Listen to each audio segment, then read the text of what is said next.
you for tuning in to Nobodies Podcast. How you doing, Jen? I'm doing well. How are you?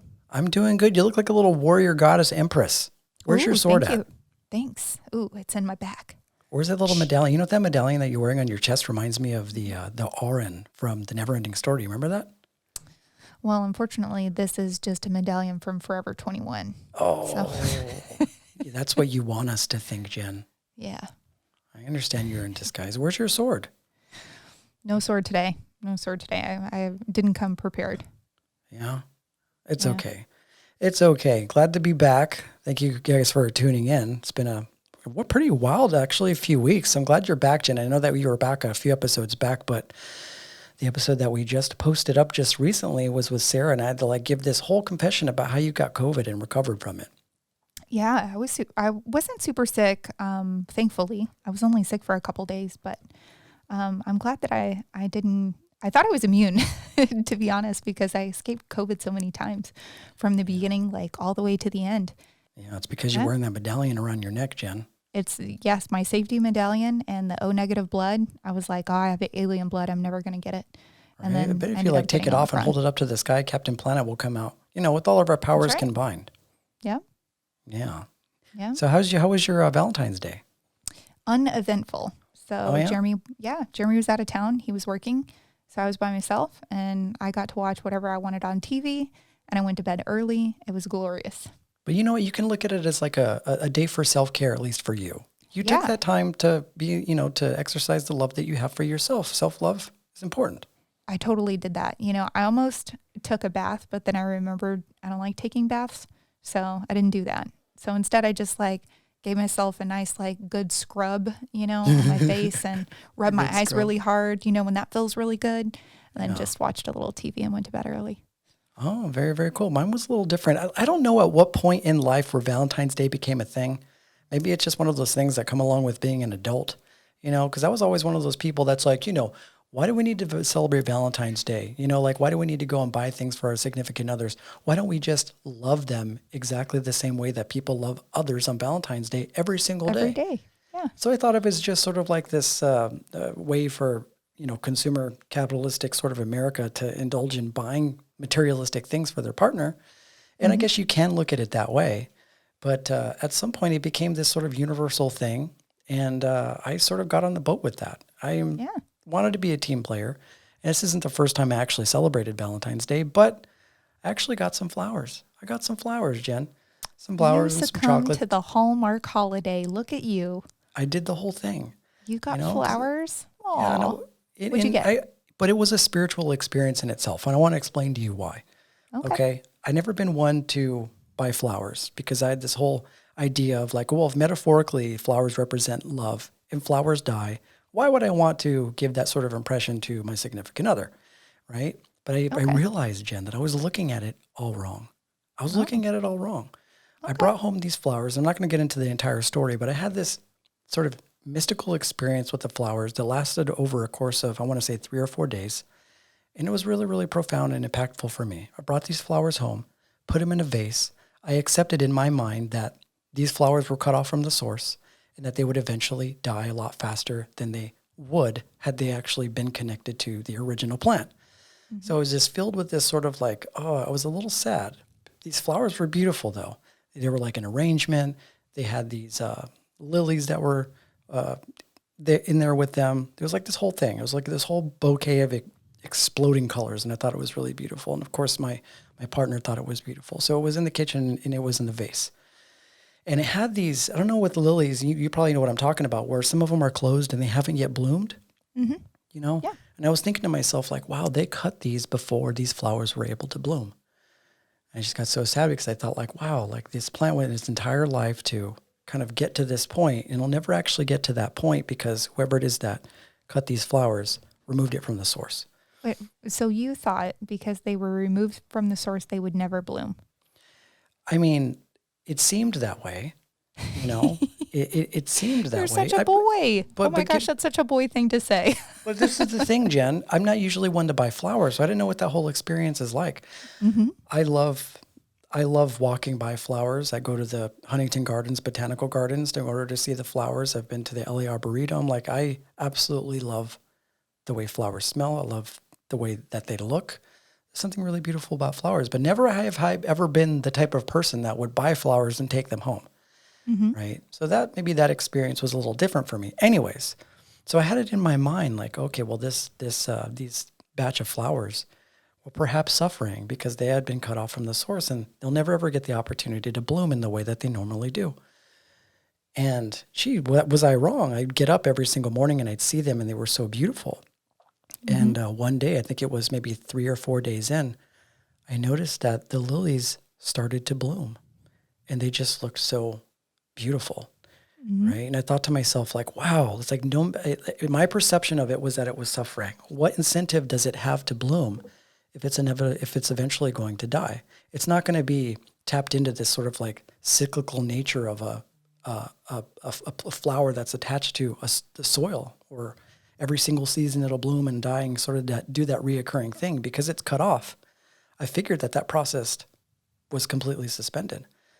I came back 3 or 4 days and it was completely blooming. And I thought to myself, it's like, wow, no matter if it was dead or cut off from the source, life still finds a way to dance, even if it's just for a couple days. Because when I walked by and I saw these flowers bloom, they were the most gorgeous, beautiful flowers. And when I saw it, it looked so confident in being the flower that it was. It just looked so effervescent and beautiful. And it literally was blooming like it was still a part of the garden. And it was just really, really profound and beautiful, because no matter what the circumstances are, no matter if it had been cut off from its source, it'll still find a way to tap into its own beauty and allow that to sort of bloom even for a short period of time. And it had me thinking about my life. It had me thinking about my life, Jen.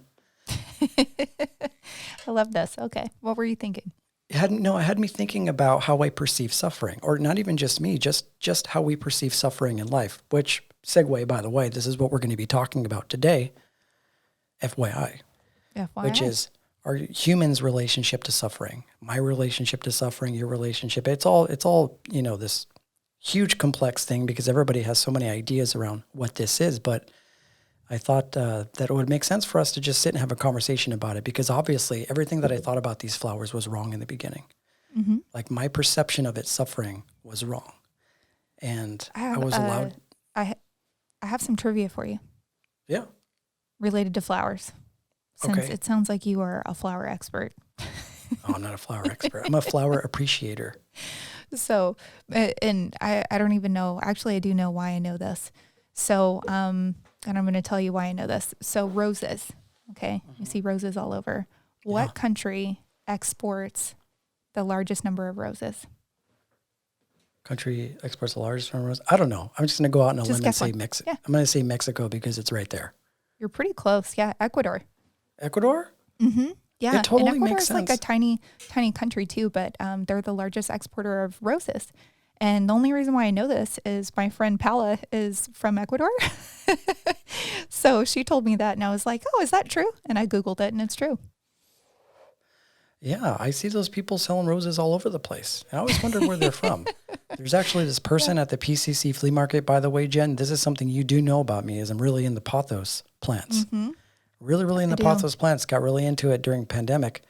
But depending on where you go, they're ridiculous amounts of money. Like you can pay $30 to $50 for a pothos plant. There's this person at the PCC flea market that sells them for like $10 to $15. And they're the huge one that look like a head of like 80s hair, you know? Oh, I love that. Yeah. Super big. Yeah. Just I love letting that. you know in case you look for some pothos. Anyways, but yeah, I didn't know that they were from Ecuador. That's a good fun fact. Anyway, so It's a good fun fact. yeah, so we wanted to just dive in here and take it a little serious, because this can be a serious thing, but it really depends on how we look at it, which is our human beings' perception of suffering. And it makes me think of this story that I heard a while back, and one that I've shared many times before that I share with other people, which was a talk that I heard a while back from Muji. Muji's Eastern Advaita Vedanta spiritual teacher, and there was a student that asked him one day, he was like, why am I experiencing so much suffering? Why do we experience so much suffering? This guy in particular was like, I'm experiencing so much suffering.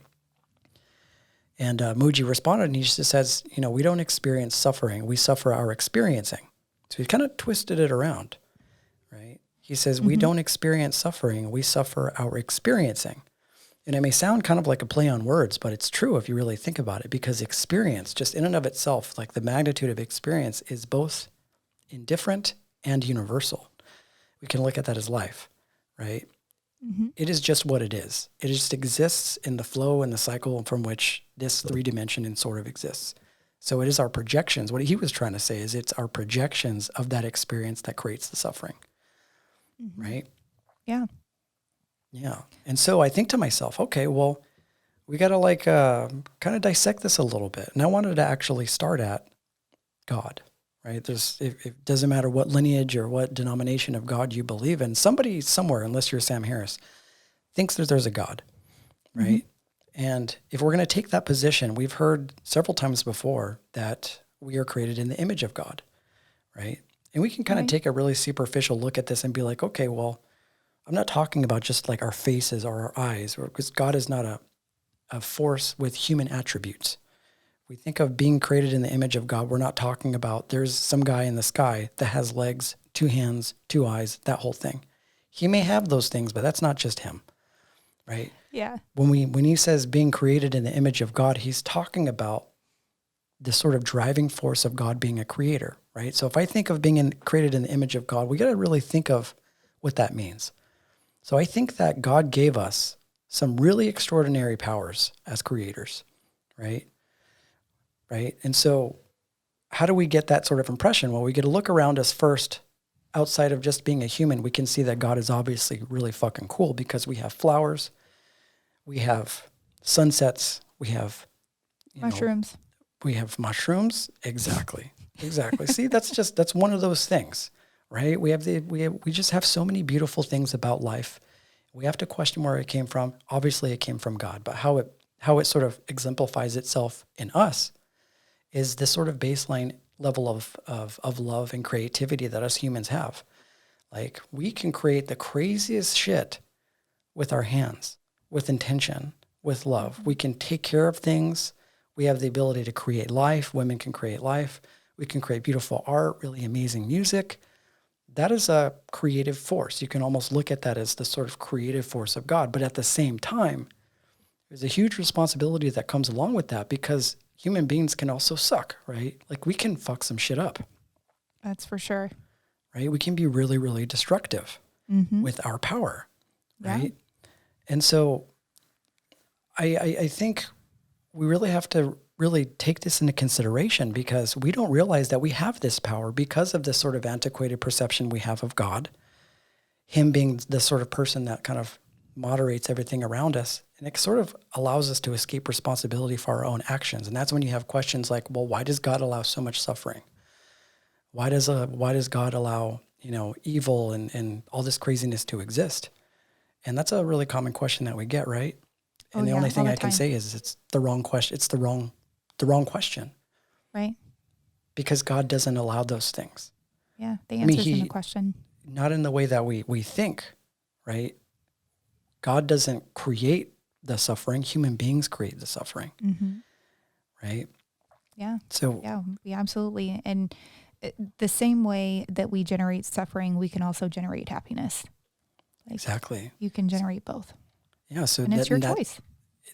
And that choice is a choice that I think a lot of people don't even realize that we have, right? God is both of those things. He is creativity, but he's also destruction. As it pertains to this life, death exists basically, it creates the conditions for us to exist in this life that we're in right now. Like, death has to exist. You can look at it in some sort of a nihilistic way, but that's not suffering.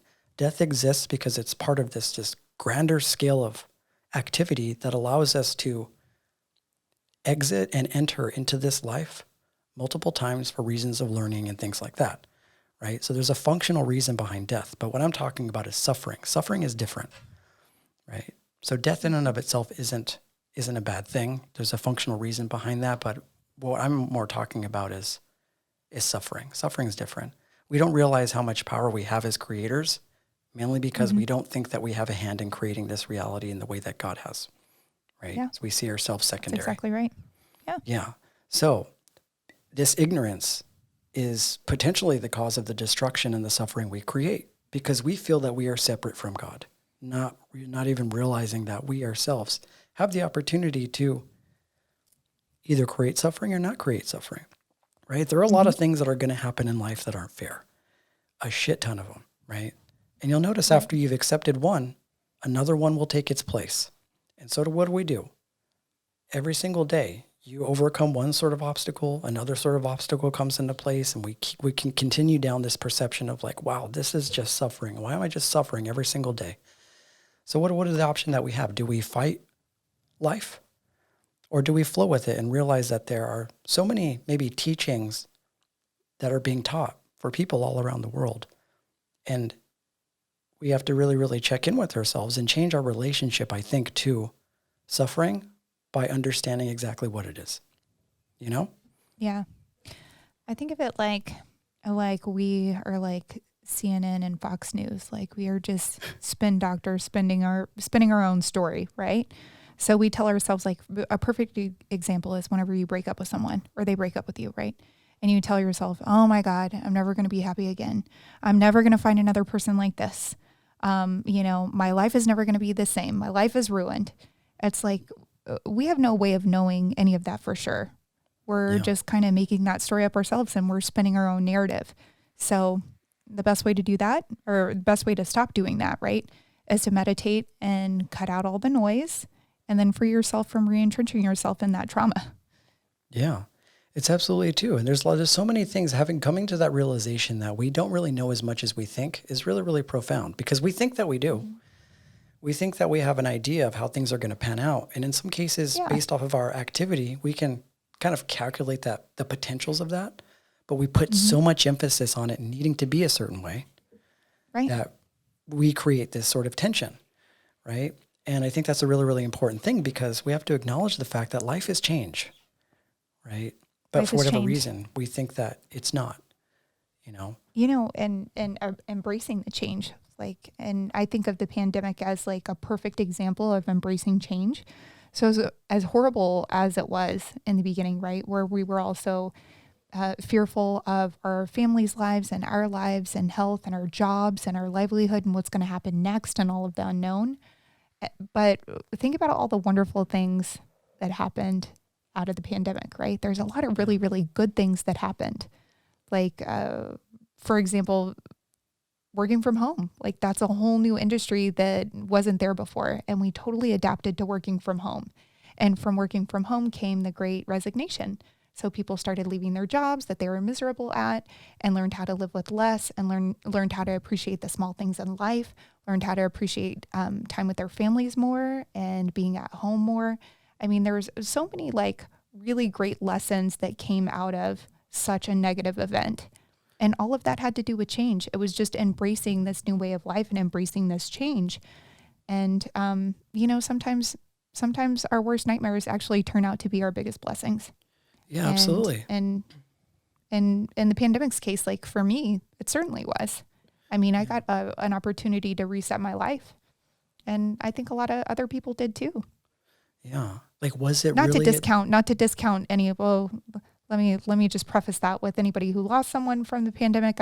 That's not what I'm talking about. Like, I'm talking about more of the change in culture, not the horrible things that happen to people. So I don't want any hate mail from that. Yeah. Like we have to think about, like, was it a change and a destruction of people's happiness, or was it a change and a destruction that people were just comfortable with? Right. Because even when before the pandemic, there were lots of reasons for people to think that life was all about suffering. We didn't just start suffering just because the pandemic happened. All this stuff was happening. There was financial despair, socioeconomic crisis. There was income inequality. There was racism. All this stuff it was already here, and it still is. It was already there. Yeah. So this whole thing just sort of like, it reminds me of that quote by Rumi that says, you have to keep breaking your heart until it opens. The heart of our humanity finally broke open, right? And what spilled out were all these things that we have been trying to avoid for most of our lives, because we were so engulfed in this sort of rat race of life, being so kind of enmeshed in our securities and things that we found security in, things that prevented us from really asking those deep fundamental questions about whether or not we're happy, whether or not this is sustainable. And it created an entirely new set of circumstances that, of course, in the beginning, we went kicking and screaming. Every single person did that because there was a lot of uncertainty there. There was a lot of fear. And that's the best way that I can equate it, which we usually do, is the sort of dark night of the soul experience. This was a collective change that people were not prepared for. Right. And human beings are also very, very adaptable sort of creatures. And so we had to find ways to adapt. And you're absolutely right. Like it changed the way that lots of companies and human beings looked at the way that they lived their lives. And I think one of the positives was that they realized that how things were going were not sustainable. You know why? Because it was so easily broken. Right. You know? Yeah. If it was sustainable, we would have been able to sort of move through it. But we realized, at least I did, how unstable a lot of this sort of machine was. You know? And so I think because of that instability there, people acknowledging the fact that, wow, this thing isn't as stable as we think, it allows us to really, really, really authentically look and realize that we shouldn't depend on something that is so shaky, that is so unstable. We should maybe look at life a different way and start really focusing on the things that I can change or the things that are sustainable, which is acknowledging that maybe it's important for us to start looking at the way that we perceive life a little differently. You know, the bad news is we are the creators of our suffering. The good news is we are the creators of our suffering. Creators of our suffering. Yeah. Right. Exactly. And why do we always have to lead with change being bad? I mean, it's like, I don't know why change has a negative connotation all the time. Like, change is not a bad thing. It's a good thing. Yeah. And things are changing all the time. I mean, things change every single day in small ways, even if you're not really noticing it. Like, change is constant. It's inevitable. It's going to keep happening. You know, it's not a bad thing. Yeah. And I think that change is one of the main, that fear of change is one of the main catalysts of suffering. You know, life can be happening outside, right? The sun can be shining, the flowers can be blooming, you can be breathing, birds chirping, all that good shit. We have access to food, shelter, friends, family. And yet one thought can creep into your mind and shift all of that. Everything that you think about all of those things in an instant. So right? true. You end up making, in an instant, you end up making your creation more important than the creator's creation, right? And we have the free will to believe all of this. You know, the universe, I feel, is so loving, and God is so loving, that allows us to think whatever the fuck we want. And instead of feeling gratitude for this freedom that we typically feel, we convince ourselves that there's a problem with all of it, right? We convince ourselves that the universe is not loving because the sun doesn't shine the way that we want it to. We can complain that, there's only 24 hours in a day when we want there to be like 27. You know, we can complain because we want 9 hours of sleep instead of 7. So we're always in this process of wanting to change the fabric of what something is instead of just being grateful for it. You know, It's like, oh, I don't feel like Chinese today. I want Mexican food and I'm not going to be happy. Or, you know, my girlfriend, she's not fulfilling this type of desire in me. So I just got to go out and why can't we just have two partners? You know, we're always wanting something other than what we have. We're not happy. Yeah. And we don't realize that resistance to change. Yeah, it's so true. You know? Yeah, it's that resistance to change. I think that's a really important thing. And I think the first place to start with that, and also too, I've fallen into this. I'm a human being. I've been one of those people too. And I think as long as we're human, it's so easy based off of the world that we live in to fall into this. I have situations where I can't believe that I live in, a world that is moderated by the government in which we live. I want it to be different so bad, It's somehow in my mind, I create this sort of dialogue in my brain of like life, that there's a more perfect way of living, as if somehow I've actually been there before, Maybe you have. And I feel like I have, I think from an emotional and spiritual perspective, but I find my ego sort of intervening sometimes and being like, man, life can be so different. We have all these people fucking around in the government, making it so difficult for other people. And so I started thinking to myself, I feel so much more freer now and sort of not bound to these sort of governmental structures that we have. And I think to myself, like, well, what has changed?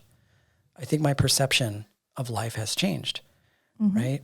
And I'm also accepting the fact that things have been pretty much the same now as they've been when I was young. I'm not talking about my life, but I'm talking about just the general scope of how, let's just say, our governance works, or the world in which we're a part of. Wars have always existed.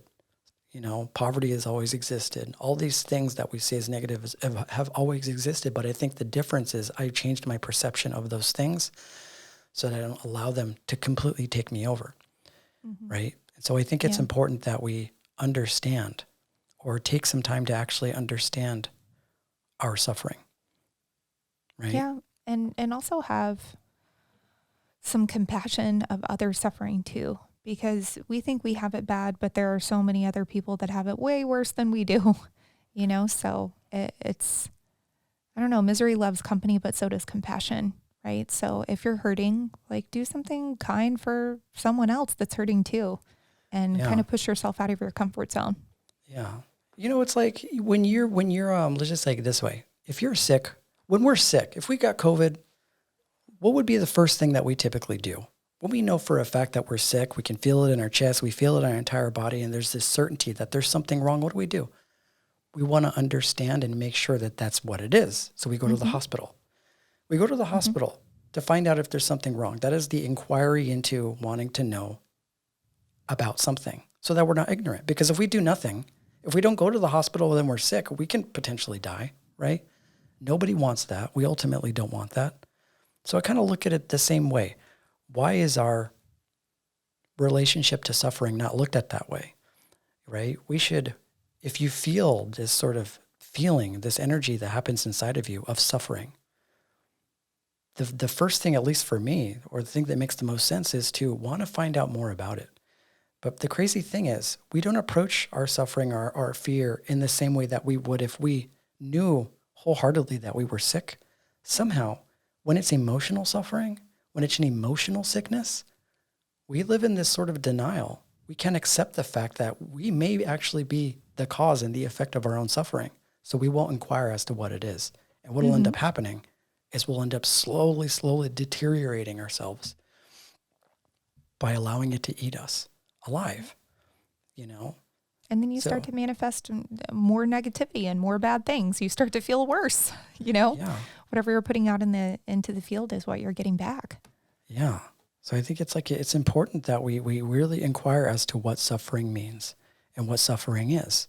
And I think the best way that we can kind of look at this is to really, really dive into why you think God, or basically our perception of life seems to be a little altered, right? This could actually be something that maybe comes along with the life in which we currently live. Like children, I've noticed there's this sort of nuclear family, maybe unrealistic expectation that people have about raising their children. For whatever reason, most parents don't want their children to be exposed to any type of negativity or any type of suffering. And that's like a worthy want or desire, but there has to be some level of balance there. Like Buddha, for example, he came from royalty. He was completely shielded by any sort of perception that life was imperfect, right? And Buddha had everything. And he had all the money, he had all of the wealth, but he never ever saw any bit of suffering in his life until one day he left and he saw an old man outside that was old. He never saw that before. His father completely shielded him from all of that. And when Buddha saw it, he didn't know what the fuck to think. He just kind of freaked out. It's like, what is this all about? And I bring that up because I think a lot of parents kind of approach parenting the same way. It's like we shield our kids from understanding maybe what these polarities mean. And so they never, ever grow up knowing how to handle these type of feelings when they come up. They grow up never knowing how to handle the change in life because you have raised them to think that life is always going to be a certain way. And then you get older.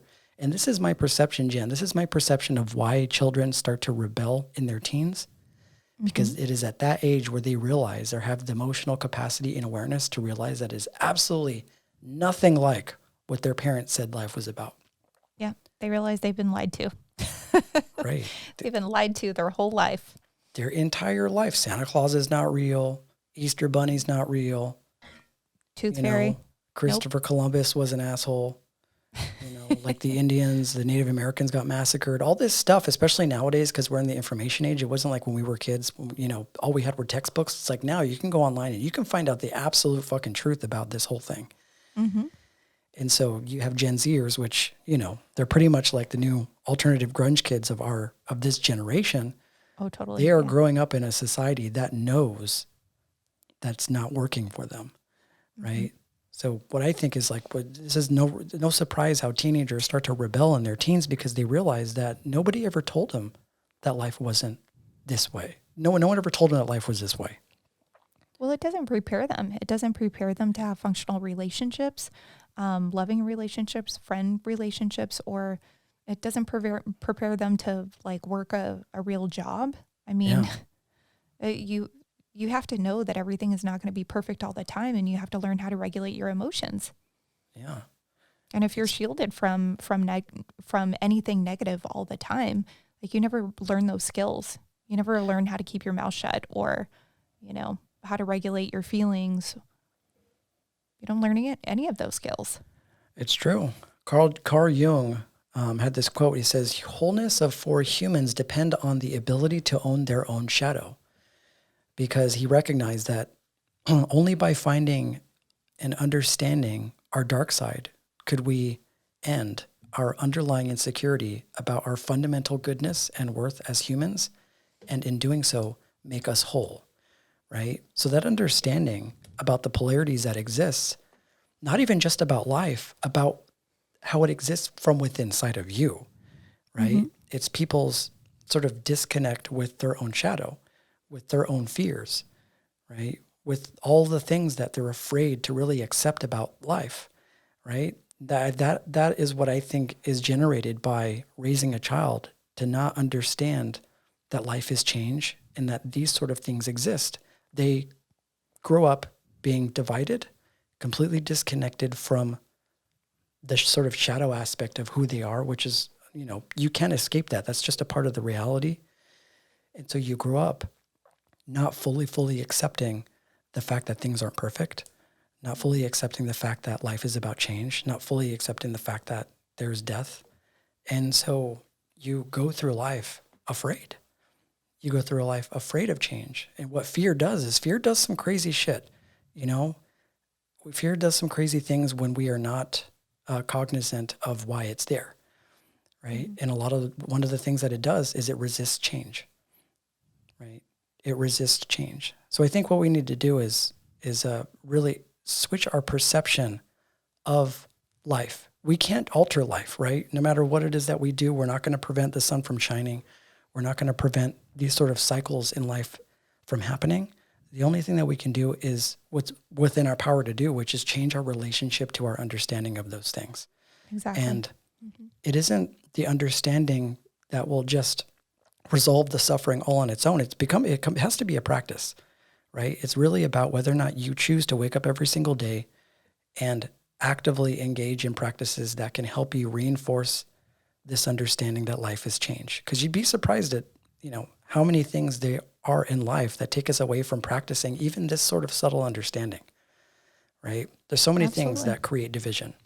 Yeah. And there's so many like small little techniques that you can do to decrease your suffering and increase your happiness.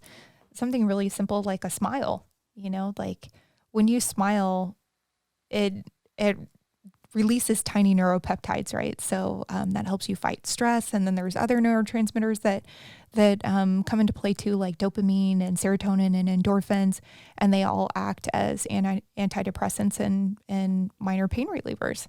So just the simple act of smiling, like even when you don't want to smile, it may seem forced at first, but if you continue to do that, just chemically your brain will change and it'll improve your mood. Yeah, that's really good. Yeah, there's a quote, and I don't remember who said this, but I wrote the quote down. So, and I didn't write down who actually said this, so it's not me, not my words. But the quote is, sometimes joy is the source of a smile, and sometimes a smile can be the source of joy. I love that. There you go. That's really, really beautiful. There's so many different Yeah. ways, little subtle. And the crazy thing is that's so subtle, right? It's just like a subtle change that can completely alter your perception of how you see the world in front of you, right? I heard this talk from Sadhguru the other day, and I thought it was really, really interesting because they were talking about, I think the question actually was about suffering. And the one thing that people are really familiar with is pretty much like Buddha underneath the Bodhi tree battling Mara. The whole Buddhists have a name for suffering. It's called dukkha. And they believe that the source of suffering has to do with desire, right? As long as you're human, the act of wanting to desire something is fundamentally wanting to alter something that just is what it is. So desire is what creates suffering because it's basically like saying that you want something to be different than what it is in every single moment. And so what he was actually saying was, you know, in Buddhist circles, they talk about non-attachment. Like you don't want to be attached to something. And what he was talking about is, you know, if you're attached, you suffer. If you're detached, you suffer. You become entangled because what happens when you practice, at least to him, this idea of detachment, you create an entirely new set of circumstances in your brain about what detachment means. And that creates another desire to be free from, right? So that's ego. And then when you have also, you automatically already have your relationship to attachment. So your ego already knows what that means to you. So he's talking about, it's not about willingly practicing detachment or attachment, because both of those things you'll find suffering in. He's talking about to be involved, right? Because let me just put it this way, right? So if you're attached to your breathing, you can create anxiety. If we detach from our breathing, we can create fear, right? Because if we pay too much attention to our breathing, we notice that we start to sort of fuck with the flow of how we breathe, and that's where people start becoming overly conscious and can create like a panic attack. I've been that person before, right? Yeah. I mean, sometimes I even do that whenever I'm trying to meditate. I'll focus too much on my breathing and then I'll start like trying to control it. Yeah. It's like, no, that's not what I'm here to do. I'm not trying to control my breathing. Right, exactly. So if you're too attached to your breathing, you create anxiety. If you detach from your breathing, you can create fear, because then that creates another set of thoughts. Well, oh shit, am I going to stop breathing if I'm not involved with this? You know, there's like this distrust that unless I feel like I'm involved, it's not going to happen. Well, that also creates a barrier. So the goal, I think, is to understand whether or not we need to understand like the true nature and functions of all of these things and realize that breathing is involuntary. We don't need to do anything. It just is. Like breathing just happens, right? It happens by itself. So you just allow it to happen.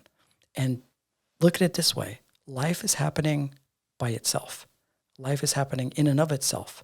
So we just need to allow it to be, right? And because we're a part of that, we need to get on board with that too, which is move through life and not get attached or detached or get too involved with how it moves. You become sort of like water flowing through a stream, you know? And you can experience all the highs and all of the lows and the lows without actually getting attached to any of it. The only way that we could practice that is by like fundamentally realizing that life consists of what Jack Kornfield calls, and I talked about on the last podcast, 10,000 joys and 10,000 sorrows. We have to accept the fact that in life there is suffering and there is death. And there's nothing that we can do about it. But the fact that it actually exists at all has to serve a really large purpose, which means if God allows death to exist, there has to be some functional reason for it to exist. And I guess in my mind, I think there are so many different lessons and so many different forms of teachings and a curriculum in place for the millions and millions and thousands of people that are on earth going through their own sort of karmic lessons. And there are some that are only meant to be here for 5 years, 20 years, 30 years, 50 years. And I don't think God is too concerned about how they go out. I think God is concerned with what you learn from the experiences that you have. And it's not that any of it is crazy, but our perception of it being suffering is the craziest part, you know? Yeah. And there's another Buddhist teaching about grounding yourself in the goodness of the universe, just like basic goodness. So no matter how bad your circumstance is, you know, if you're having a really hard time and you're struggling, just reground yourself with the basic goodness of the universe. There's so much good. There's way more good than bad. I mean, we have to have bad to have a polarity, but there's so much goodness. Yeah. And can you appreciate the goodness of that without interfering with it? Right? Can you appreciate the goodness without clinging? You know, because that's the one thing that I notice about humans is like they will experience something really good and they're like, you know what, I want that. I want to try and find a way to put that in my pocket. I want to try and find a way to capitalize that. I want to try and find a way to wake up every single fucking day and have it happen exactly the way that it's happening right now. And we notice that the more we try and do that, the more we get in the way of new opportunities, the more we get in the way of the natural flow. Can we engage in what you're talking about without getting attached to the outcome and realizing that literally every single moment that we go through is beautiful? So there's no need to try and manufacture it into something in sort of like this one-dimensional box that you're used to experiencing it. Why do that when you can just experience this unbelievably vast spectrum of beauty every single day and every single moment? You know what I mean? It's just, it's. And when you're attached to the outcome, you're blocking your flow. You're blocking the flow of the universe to bring you more good things. So you have to let go of the outcome. Don't attach yourself. You've said this multiple times in this podcast, but don't attach yourself to the outcome. Yeah. Don't attach yourself to the outcome. And I think that in order to be able to do that, you just have to have a really good relationship with the sort of opposite side of your own coin, which is your own shadow. You know, the interesting thing, I actually watched this interview from this YouTube channel called Off the Left Eye, and it was a Swedenborgian type of theology. It's basically kind of sort of like a Christian mysticism. And he was interviewing this guy named Tom Rose. And he was an ambulance chief operation officer and certified crisis chaplain that worked for years as an ER, as an ambulance driver, right? And so the topic of this interview was about suffering. And what this guy had to say, and I've heard his name before on actually other articles that I've read online, where he, obviously, if you're an ambulance driver, you experience a lot of ER patients, a lot of trauma patients that have gotten in crazy car accidents, that have gotten in, you know, really, really bad situations that nobody wants to be in, that typically involve a lot of pain and a lot of suffering, right? And so he was asking this guy, he was saying that in the entire time that he was working in the ER, he had patients that would wake up from really, really bad accidents, from things that were very, very, he had thought to be painful. And I always ask him the same thing. What do you remember? What do you remember from this experience? Was it painful for you? Did you go through tremendous amounts of trauma? Every single patient said the same thing. I don't remember any of that.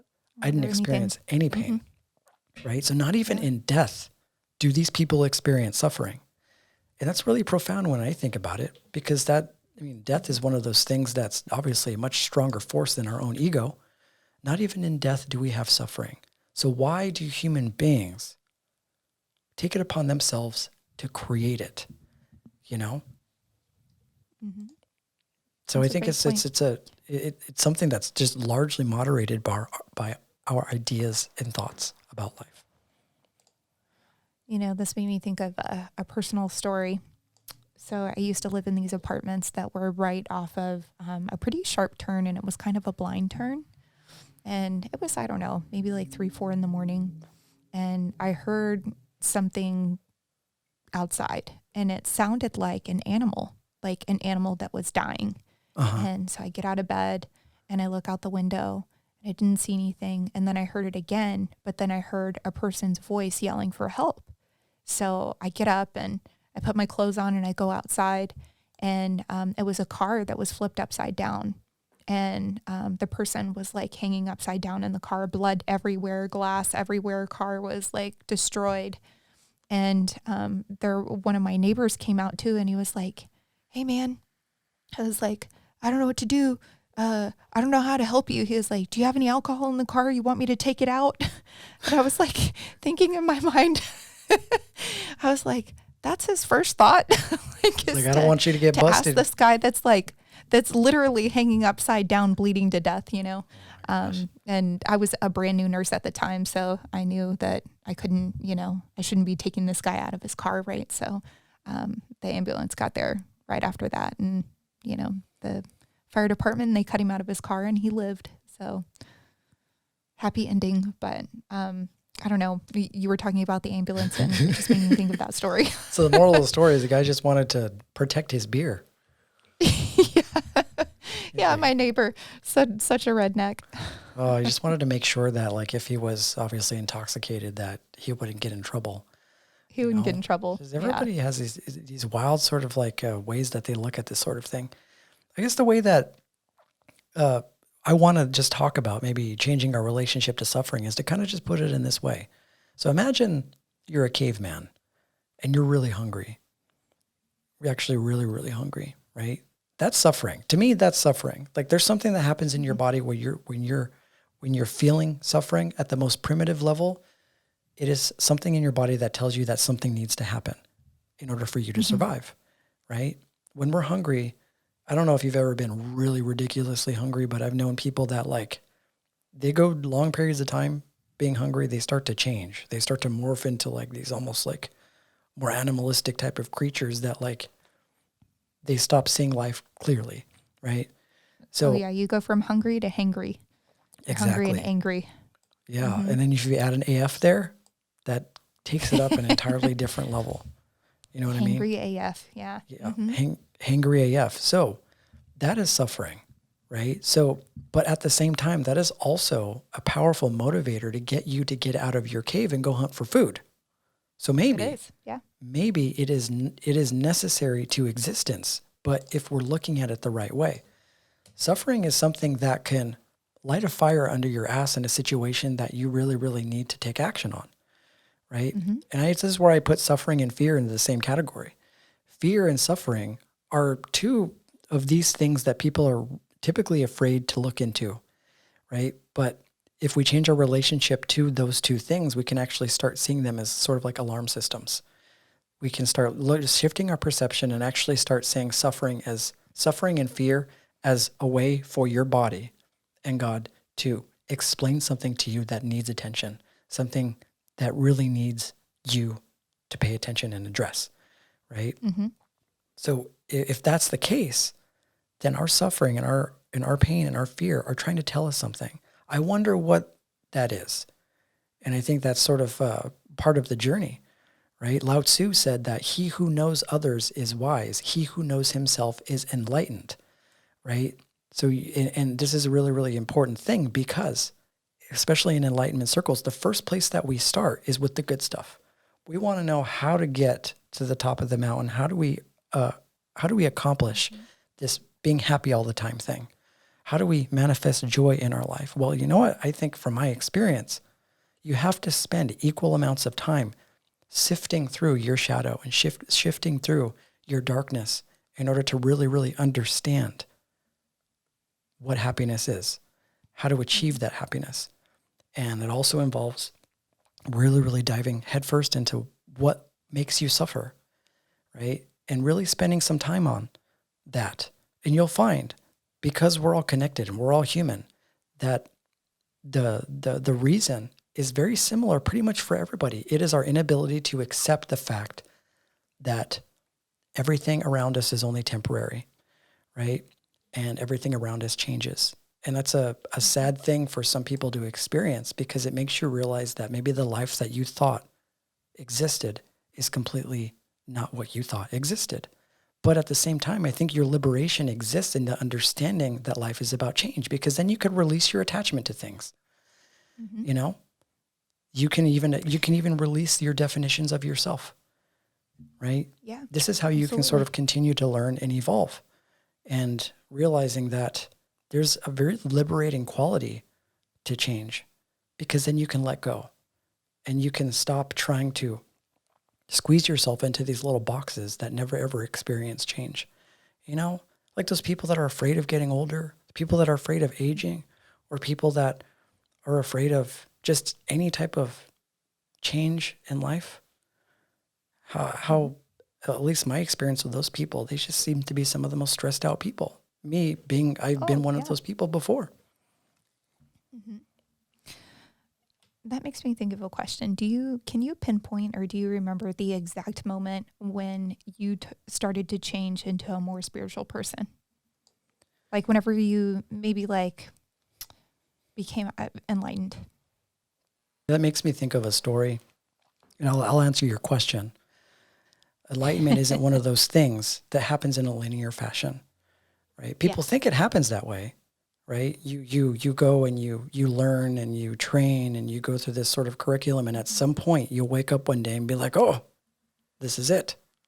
I am enlightened, right?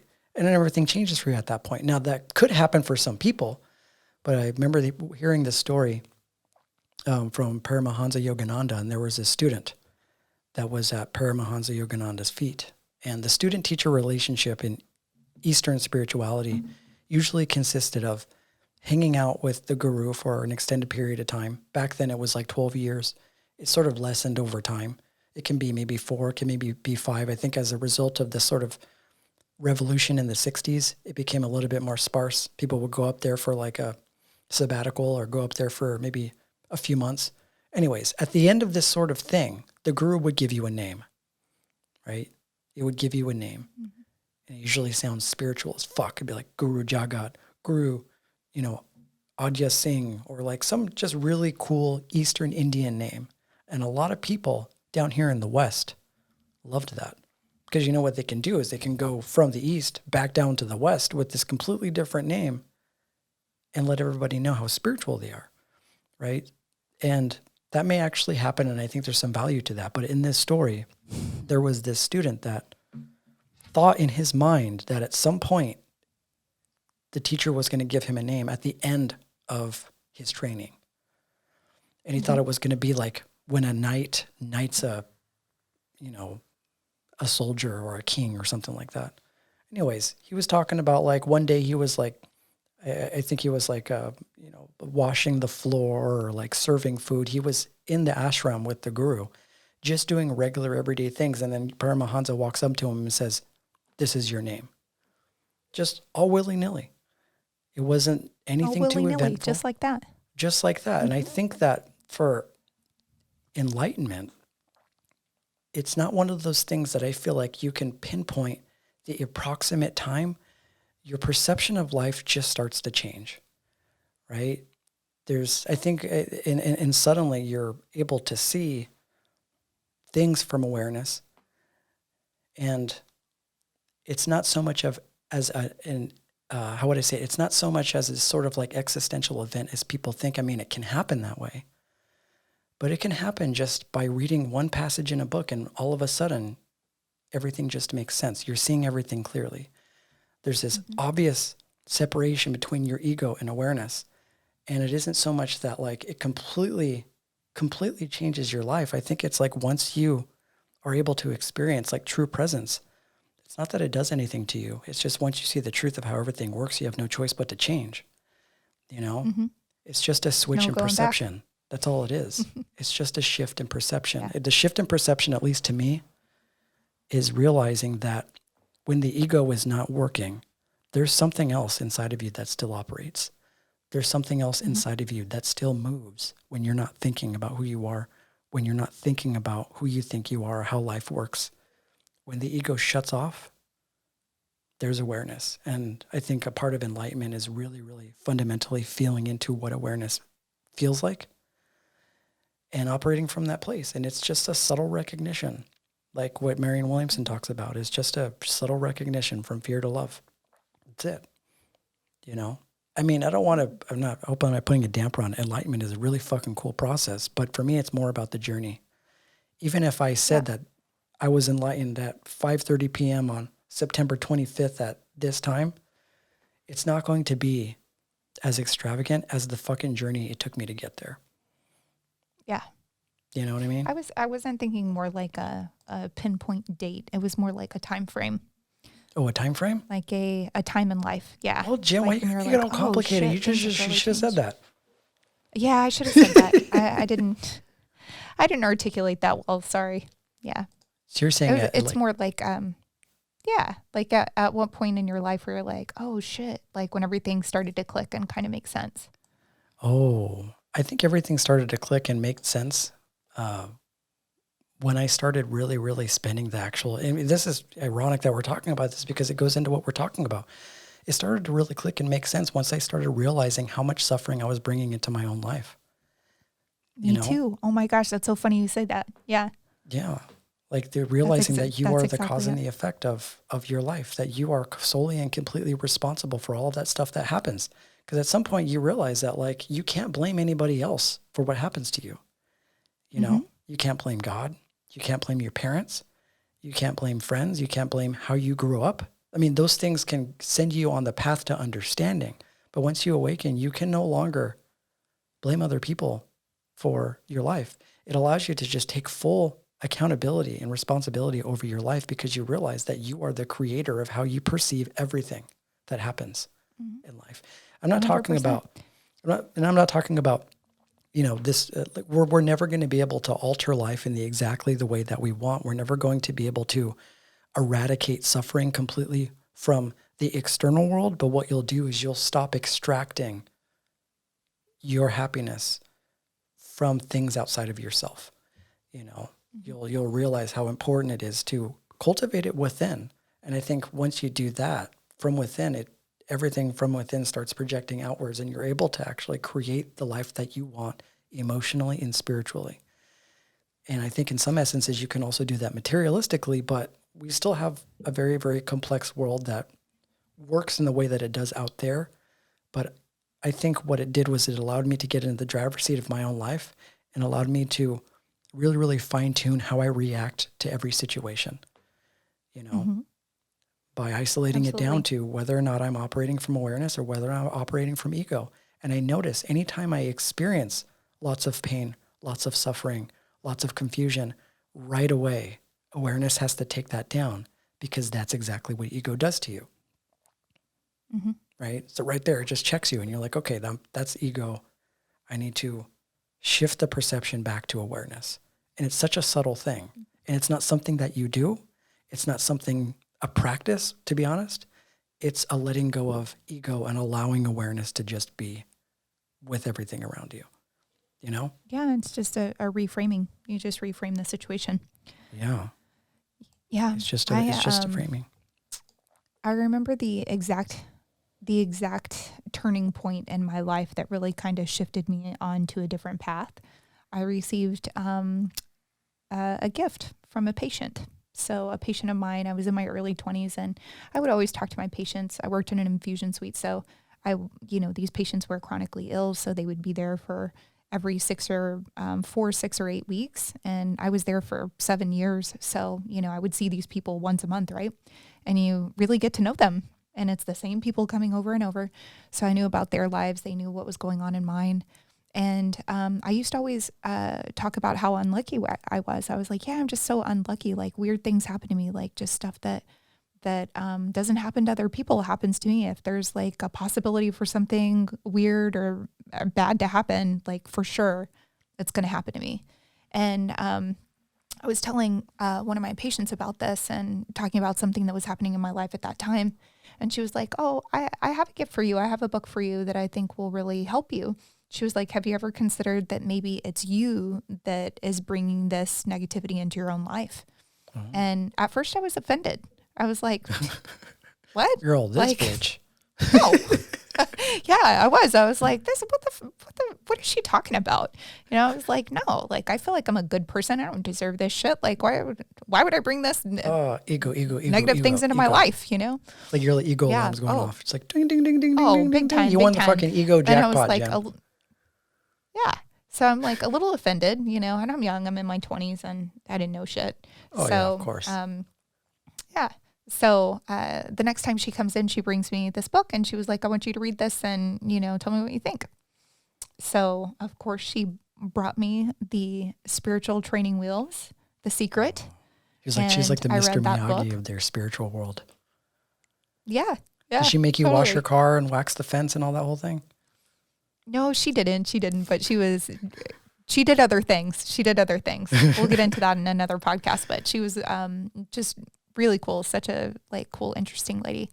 So, so I read the book and I started implementing some of the practices, and surprise, surprise, my quote unquote luck started to turn around.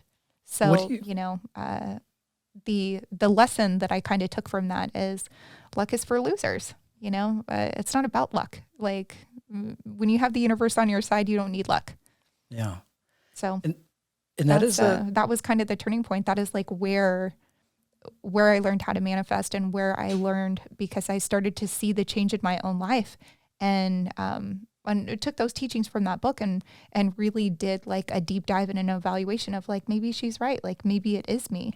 And then I realized that it was 100% me. yeah. I was wallowing in my own suffering and creating my own suffering. And that goes back to what I said earlier, like we can manifest suffering just as quickly as we can manifest happiness. Yeah.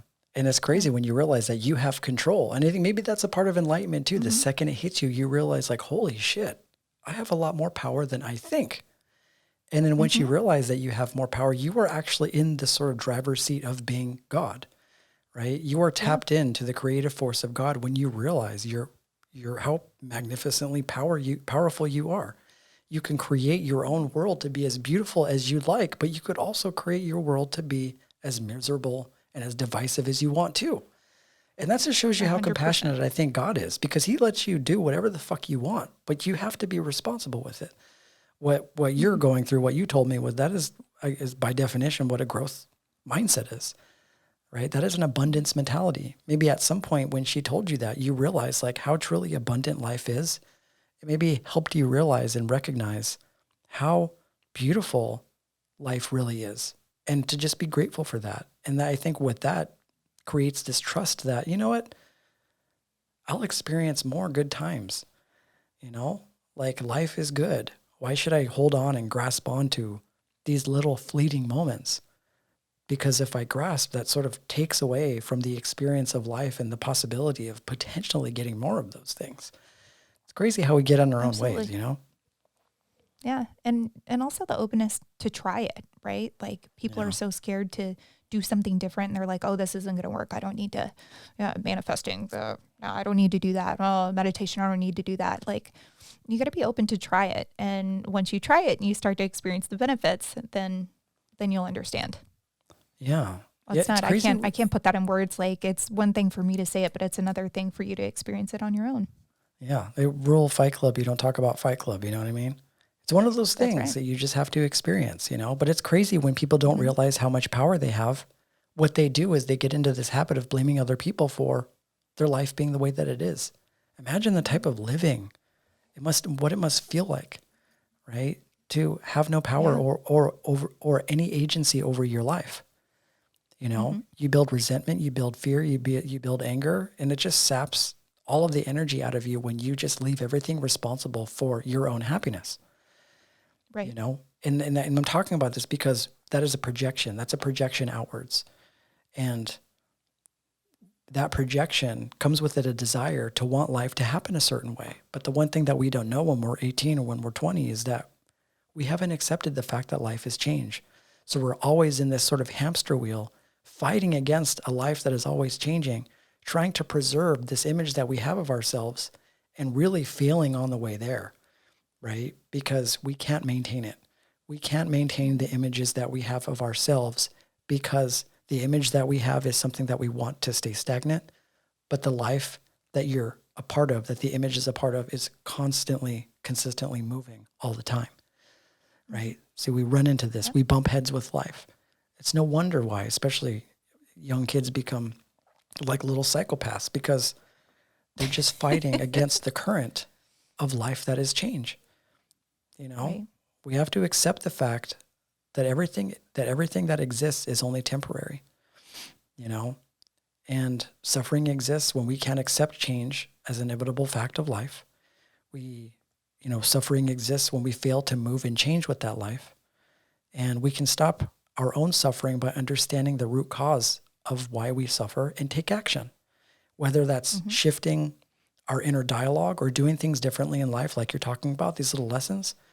We try to resolve suffering from the outside in, I think, typically.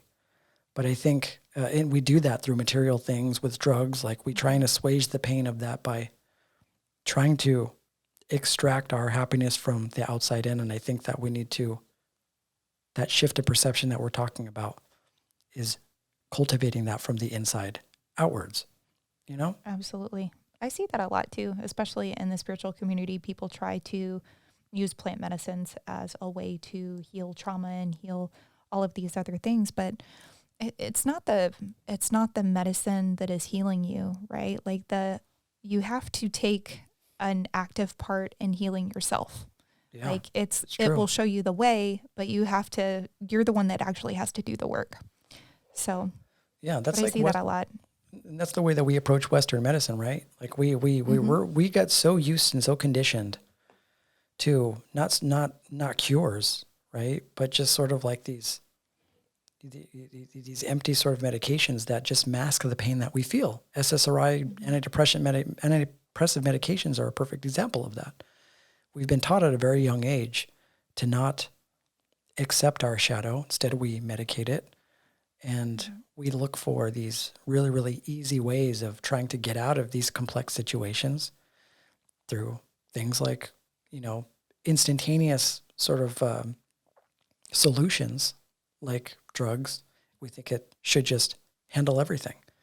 The interesting thing, what's that? All that does is treat the symptoms. You're just Exactly. treating the symptoms. You're not addressing the root cause.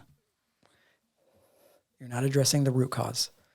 All these things happen when we don't understand suffering. It's crazy to me how much effort people put into maintaining these sort of images that they have of themselves, right? It's almost like we choose an identity in life, right? The second you say, I am, that's one thing.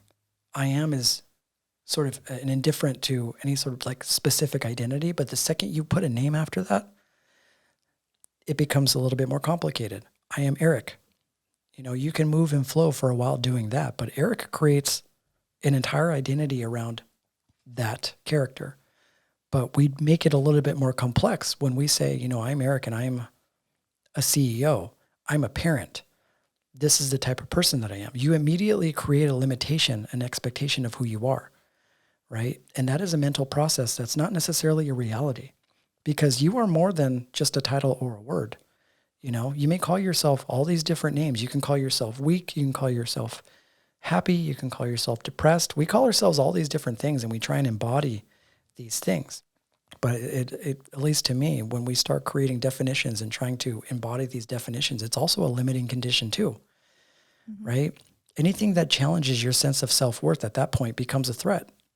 Whenever you have a very, very set way that you look at yourself, right? Because you can create an identity. You can say you're a CEO and somebody could walk down the street and tell you that you're not. And that can completely shit all over that whole thing. You ever been in a situation where like you thought you were this person and somebody came along and completely destroyed that image and it just crushed you? I don't think that's ever happened, but Just I'm sure somebody it coming have. by and like saying like, oh, I don't like your makeup or your shoes suck, or like it can even be superficial things. I think everybody at some point has come across this where you were pretty certain or comfortable with being a goth kid, right? Or a skater or a musician, and somebody comes along and says, wow, that's how you play guitar? It's not really that good. You're not that great of a guitar player. Maybe you should choose something else. Maybe it's like a parent that would tell you that, right? So it's like, Yeah. I'm talking about all these different categories and all of these titles by default will create suffering because we hold on to them so strongly. And then when some, storm comes through and can completely dismantle all of that in a second. So I guess what I'm trying to say is that the best thing you can do is not hold so strongly to your definitions of yourself. Not hold so strongly to the things that you do and the things, not be too proud and not cling on to those things. Like enjoy life and practice balance. But, when you hold so strongly onto a certain image of yourself, you suck the very life out of, the experience. You want to allow yourself to be open to actually moving and changing and being somebody completely different. I'm completely 100% grateful that I am completely different now than I was back then. Like I realize the necessity of that and I realize how beautiful that really is to change and get older, Yeah. I think if I had 3 things to take away from this podcast tonight, it would be number 1, don't be attached to your identity. Number 2, don't be attached to the outcomes in your life. And number 3, don't be married to your ideas. Yes, So absolutely. those are the 3 things that I learned from this podcast tonight. Yeah, and if somebody, and maybe like the 4th thing is if you ever see somebody in an accident, don't walk up to them and ask them if they want to take the beer out of the car. Yeah, You know? call fucking 911, retard. Yeah. Call Hello? call 911 like a normal person. You know? I actually wanted to say this quote that I thought was really beautiful by Sadhguru. It'll be more like a really quick little dialogue that I think is really beautiful, and I wanted to share it. He says, "Life is about the creation that is here, knowing it absolutely and experiencing it the way it is, not distorting it the way you want. If you want to move into existential reality, to put it very simply, you just have to see that what you think is not important. What you feel is not important. What you think has nothing to do with reality. It has no great relevance to life. It is just chattering away with nonsense that you have gathered from somewhere else. If you think it is important, you will never look beyond that. Your attention naturally flows in the direction of whatever you hold as important. If your thought and your emotion is important, naturally your whole attention will be right there. But that is a psychological reality that has nothing to do with the existential." So that's beautiful, because that's what he's saying is that what is the most important is engulfing yourself sort of in just the natural flow of life. Basically everything that you just said, Jen, right? It's just moving with life, you know, not creating or getting lost in our ideas of how something should be, and acknowledging the fact that life is changing. There's a beauty and there's a grace to that. And because of the fact that it exists, because of the fact that change exists, it has to serve some sort of larger metaphysical and spiritual function from the perspective of God. And from our experience of that change, there are so many beautiful things that come out of adversity. There are so many beautiful things that come out of the darkness once they've been there for long periods of time. So I think it's important to acknowledge the fact that, you know, suffering exists, or these sort of shadow aspects of life exist as a way to sort of catapult us into this ultimate understanding that it's what we need to kind of sort through in order to awaken to love and awaken to our true divinity, you know? And once we can do that, once we can awaken to that, I think we can really, really, truly start to appreciate and live life in the way that we want, which is flowing like a river through a stream, and not allowing anything to keep us from that dance and that natural flow. We just move like water and just experience life as it comes, and learn as much as we can about life on the way there until we can't anymore. You know what I mean? Yeah, I know what you mean. You know what I mean, Beautifully Jelly Bean? said. What'd you say? That was beautiful. Yeah. Yeah. So yeah, suffering.